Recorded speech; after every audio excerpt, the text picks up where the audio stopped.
English classes. कैसे हो आप सभी? कैसी प्रैक्टिस चल रही है अभी?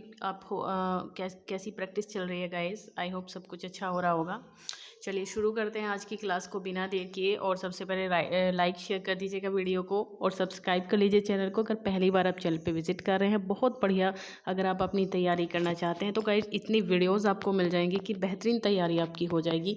ठीक है, आपको कहीं भी और कुछ देखने की ज़रूरत नहीं पड़ेगी। इतनी वीडियोस मेरी चैनल पे पड़ी हुई हैं, सारे राइटर्स को लेके, सारी PYQs को लेके। ठीक है, चलिए शुरू करेंगे और देखेंगे क्या है आज की क्लास में। पहला क्वेश्चन देख लेते हैं हमारे पास क्या है।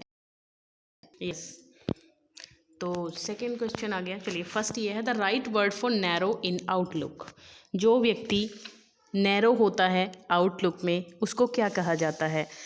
हैकनेड है यहाँ पर ऑप्शन, ट्रुएंट है, कॉस्मोपॉलिटन। कॉस्मोपॉलिटन तो वो हैं जो सभी पूरी दुनिया को अपनी मतलब पूरी दुनिया को अपना परिवार मानते हैं। ट्रुएंट होते हैं जो बंक करते हैं स्कूल वगैरह से। और यहाँ पे हो जाएगा प्रोकिल, जो भी इसको पढ़ेंगे आप लोग पैरोशियल पढ़ेंगे, इसको पैरोशियल पढ़ेंगे। ठीक है, तो ये हो जाएगा आपका डी ऑप्शन करेक्ट है, जो नैरो इन आउटलुक होते हैं। ठीक है, तो यहाँ हो जाएगा हमारा ऑप्शन डी करेक्ट।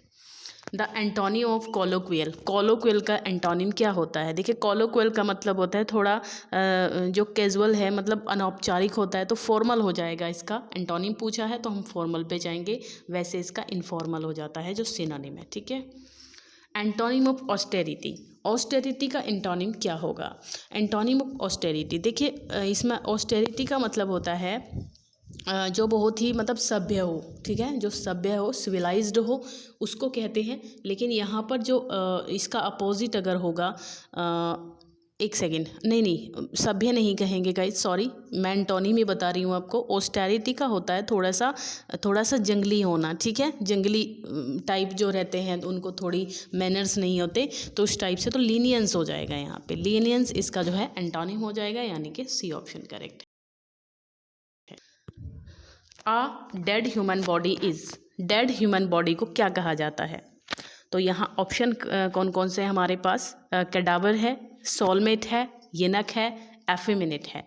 तो यहाँ हो जाएगा ऑप्शन ए, यानी कि कैडेवर जो है वो डेड बॉडी को कहा जाता है, मृत व्यक्ति की। ठीक है ना, तो ये हमारा करेक्ट आंसर होगा यहाँ पे। चलिए नेक्स्ट क्वेश्चन है, loss of faith in the Victorian age is theme of. जो विक्टोरियन एज में लॉस ऑफ फेथ कौन सी पोएम की थीम है? तो यहाँ पर डोवर बीच है, मैथ्यू नोट की, स्कॉलर जिप्सी है, मार्गरेट है और मोरालिटी है। तो इनमें से कौन सा आपका आंसर होना चाहिए? तो ऑप्शन हो जाएगा डोवर बीच। ठीक है, डोवर बीच हो जाएगी। डोवर बीच यहाँ पे आपका आंसर हो जाएगा। जो लॉस ऑफ फेथ दिखाया जाता है वो मैथ्यू अर्नोल्ड की डोवर बीच में दिखाया जाता है। People change and smile, but the agony abides. Time the destroyer is time the preserver. तो कहाँ की है ये गाइस? द वेस्टलैंड की लाइन है, आप देखते ही समझ गए होंगे, वैसे बहुत अच्छी लाइन्स हैं। बट बर्ंट नॉटन है, 4 क्वार्टेट्स, ईस्ट कोकर है, 4 क्वार्टेट्स, द ड्राई सल्वेजेस है, 4 क्वार्टेट्स। कहाँ की है ये लाइन?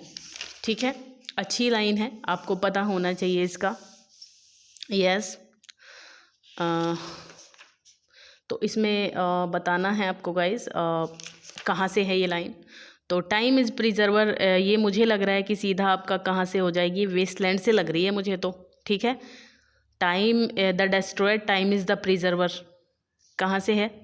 नहीं सॉरी गाइस, ये ड्राई साल्वेजेस से है, वेस्टलैंड से नहीं है, ड्राई साल्वेजेस से है। डी ऑप्शन होगा, द ड्राई साल्वेजेस। 4 क्वार्टेट्स जो है इनका, बर्ट नॉटर एक पार्ट है इसका, ईस्ट कोकर एक पार्ट है इसका, तो ये ड्राई साल्वेजेस से है 4 क्वार्टेट। ठीक है, फ्रैंक करमोड सेड फॉर हुम, किसके लिए कहा था फ्रैंक करमोड ने statement? English poetry would have had no future without the invulnerable work done by him. मतलब उनके इनवल्नरेबल मतलब जिसको जो बदला ना जा सके, जो जैसा ऐसा काम जैसा किसी और ने ना किया हो तो उसको इनवल्नरेबल कहेंगे। तो ऐसा काम उनके ऐसे काम के बिना फ्यूचर जो है पोएट्री का ऐसा नहीं हो सकता था जैसा आज है। तो ऐसा किसने कहा है? फ्रैंक करमोड ने कहा है। किसके बारे में? कीट्स होंगे, कीट्स होंगे, लैम है या फिर इलियट है यहाँ पर। तो आई होप इसका आंसर आपका हो जाएगा क्या गाइज? इलियट हो जाएगा। T.S. इलियट के बारे में ऐसा बोला है फ्रैंक करमोड ने। I am sinner, I am saint, I am the beloved and the betrayer. बताइए इसमें क्या होगा। तो ये लाइन भी बहुत खास है, इंपॉर्टेंट भी है, आ सकती है किसी भी एग्जाम में। तो ये जो बात है गाइज, ये आपकी कमला दास का जो एन इंट्रोडक्शन वर्क है, पोयम है इनकी एन इंट्रोडक्शन, उसी से लाइन्स ली गई हैं। तो ये हो जाएगा आपका correct. A god their service ruled and bade betwixt their swords to be the unplanned salt estranging sea। बताइए कहाँ से है ये लाइन। तो a god surveillance ruled and bade betwixt, तो ये आपकी जो है गाइज यहाँ हो जाएगा टू मार्गरेट। ठीक है, टू मार्गरेट से है, ये बी ऑप्शन है, यानी कि टेनिसन की है, सारी ही टेनिसन की हैं, बस ये वाली से इसको जो है लिया गया है टू, B option. A poem empty of knowledge is a poem that merely skims the surface of life। बताइए इसमें एक पोयम जो क्या होती है, एम्प्टी ऑफ नॉलेज है, जिसमें नॉलेज नहीं है, जिसमें ज्ञान नहीं है, तो वो क्या है, schemes the surface of life. बताइए, तो ये जो है बहुत ही इंपॉर्टेंट लाइन है, और ये आपकी नसीम इज़ेकिल की आ पोयम से ही इसको लिया गया है।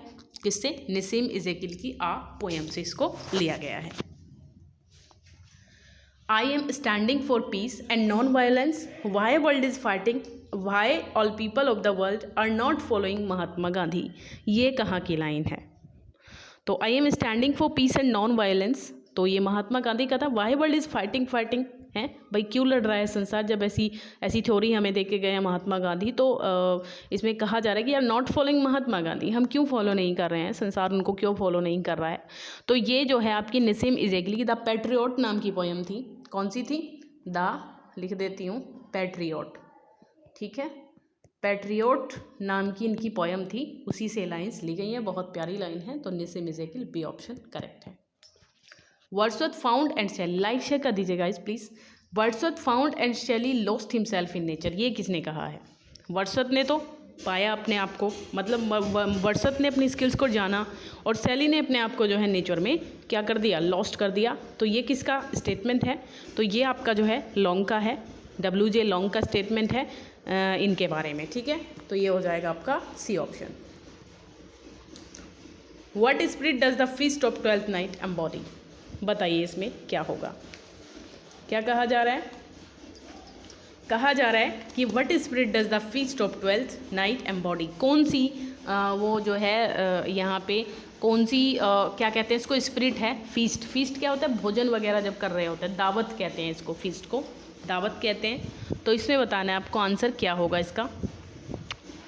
ठीक है, चलिए बताइए। सोशल अपहेवल है, लविंग पीसफुलनेस है, रिफ्लेक्शन एंड प्रेयर है, डेकोरम एंड ऑर्डर है। तो यहाँ ए ऑप्शन होगा, यानी कि social upheaval. With whom does Celia fall in love in As You Like It? As You Like It play के अंदर जो सीलिया है वो किसके प्रेम में पड़ जाती है? तो ये हो जाएगा क्या आपका, ओलिवर हो जाएगा। ठीक है, ऑरलैंडो तो गैनीमेड होती है। ठीक है, ओलिवर हो जाएगा यहाँ पे इसका आंसर। तो ये हो जाएगा option B. Which character falls in love with Ganymede? लेकिन गैनीमेड के प्रेम में कौन सा कैरेक्टर पड़ जाता है इनमें से? फीबे है यहाँ पे, ऑड्रे है, एलिना है, रोजलिंड है। तो ये आपका हो जाएगा कौन गाइस, जो ये रहती है आपकी फीबे है, सीलिया है, ओलिवर है और ऑड्रे है। ठीक है, तो फीबे जो है वो गैनीमेड के प्यार में पड़ जाती है यहाँ पे। तो ये हो जाएगा आपका A option. The branch of philosophy that studies concept such as existence, being, becoming and reality. जो फिलॉसफी की कौन सी ऐसी ब्रांच है जो इस चीज़ की स्टडी करती है कि मतलब चीज़ें हैं, क्यों हैं, कहाँ पर हैं, कैसे हैं, उनकी रियलिटी के बारे में जो बताती है। तो एग्जिस्टेंस के बारे में बताती है, कोई भी चीज़ क्यों है। तो ये आपकी ऑन्टोलॉजी हो जाती है। क्या है? ऑन्टोलॉजी, ए ऑप्शन करेक्ट है। The concluding part of a speech typically intended to inspire enthusiasm in the audience. बताइए यहाँ पे द कॉन्क्लूडिंग पार्ट है स्पीच का, कॉन्क्लूडिंग है ना, कॉन्क्लूजन, लास्ट में जो एक पार्ट आता है कॉन्क्लूड करता है, किसी भी कॉन्क्लूजन देता है उस स्पीच के बारे में। Typically intended to inspire enthusiasm, क्या दिखाने के लिए? ऑडियंस के अंदर एक उत्साह पैदा करने के लिए। तो इसको क्या कहते हैं? पैरोरेशन है, पैराग्रीश है, मोटिवेशनल स्पीच है, या फिर यूलॉजी। तो ये पैरोरेशन होता है। क्या है? Peroration. Galsworthy was born at, Galsworthy कहाँ पे पैदा हुए थे? तो किंग्सटन, लंदन, इंग्लैंड। इसमें ज़्यादा माथापच्ची करने की ज़रूरत नहीं है, ए ऑप्शन सही है। द टाउन किंगस्टन, जहाँ पे ये पैदा हुए थे गर्ल्सवर्दी, ये कौन सी नदी के किनारे पर है? तो टेम्स है, रिवर पैक है, द रिवर नेकिंगर है, या फिर द रिवर एफ्रा है। तो ये रिवर टेम्स के किनारे पर जो है ये सिचुएटेड है, ठीक है। Who gave the term impersonal theory of poetry, किसने दिया था ये टर्म? कौन सा टर्म है? Impersonal theory of poetry. Samuel Johnson है, ड्राइडन है, कॉले हैं, टी.एस. एलियट है। तो टी.एस. एलियट आपका आंसर है D. A cinema which is held in the afternoon, cinema जो आफ्टरनून में, एक ऐसा शो जो आफ्टरनून में हेल्ड किया जाता है, क्योंकि कई शो होते हैं आपको पता है, सुबह दिखाया जाएगा, शाम को दिखाया जाएगा और दोपहर में शो रहता है। तो जो दोपहर वाला शो होता है उसको क्या कहते हैं? तो ये क्या हो जाएगा? डी हो जाएगा, यानी कि मैटिनी, ठीक है, मैटिनी। पेनेसिया रामबाण ये तो मैटनी है ही, पेनेसिया रामबाण हो जाएगा, नारकोटिक, थोड़ा इस टाइप के लोग रहते हैं, नशे में रहने वाले, ठीक है। और एंटीसेप्टिक आपको पता ही है। Who said I keep saying Shakespeare you are as obscure as life is, Shakespeare के बारे में किसने कही है स्टेटमेंट? क्या कहा है? I keep saying Shakespeare you are as obscure as life is. तो ये बात कही है मैथ्यू अर्नोल्ड ने ऑन शेक्सपियर में, ठीक है। मैथ्यू ऑन शेक्सपियर में नहीं, ऑन शेक्सपियर तो मिल्टन का है, ये शेक्सपियर है खाली मैथ्यू अर्नोल्ड का, ठीक है। खाली शेक्सपियर जो है वो मैथ्यू अर्नोल्ड का है। Who commented about John Milton a little heavy but no less divine, किसने कहा है ये? किसके बारे में? जॉन मिल्टन के बारे में, a little heavy but no less divine, ठीक है। ये बात किसने कही है? तो ये जो है आपका हो जाएगा, कौन सा है इसमें? ये बात आई होप कही है विलियम ब्लेक ने, ठीक है, विलियम ब्लेक ने। The word picaresque has been derived from, कहाँ से लिया गया ये वर्ड? पिकारो, पिकारो का मतलब होता है रग, इधर उधर घूमने वाला, इस टाइप से, ठीक है।